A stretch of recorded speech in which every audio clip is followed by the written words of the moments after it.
వ్యవసాయం అద్రా కొడక అని మా అయ్య ముందే చెప్పిండు. నేనే ఏదులకు పోయి 2 ముదురు బర్రెలు కొని ఎకరం వారి కవులకు ఎత్తే కోసిన కూళ్ళు కొట్టిన మందులు పెట్టిన వాడన్న రాదాయ్. ఈ మెంటలిన్ తుఫాన్ పాడుగాను ఇక నాకు మెంటలంతా ఎక్కిపాయే. ఇక పెట్టుబడేమో వెళ్ళకపాయే. ఈ అప్పు చేపించిన సావుకారేమో ఏమని కట్టాలి, ఎట్లా అని కట్టాలి ఏమో. ఎవరయ్యా రైతు రాజన్నది? అప్పిచ్చిన సావుకారికి భయపడాలి, కొట్టని వర్షానికి భయపడాలి. ఆయన చేనుకి ఇట్లా ఆగం చేస్తే అందరికీ అప్పిచ్చిన వాళ్ళకు భయపడాలి. ఈ ఏడాది కాకుంటే మళ్ళొచ్చే ఏడాది అయినా మంచిగా ఉంటుందని అనుకుంటే ఎప్పుడయ్యా బాగుపడేది?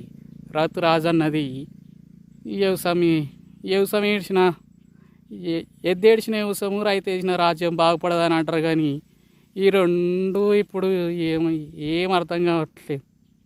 జరగా సబ్స్క్రైబ్ బటన్ నొక్కుర్రే అన్నలు, జర మంచిగా సబ్స్క్రైబ్ చేసుకోర్రి.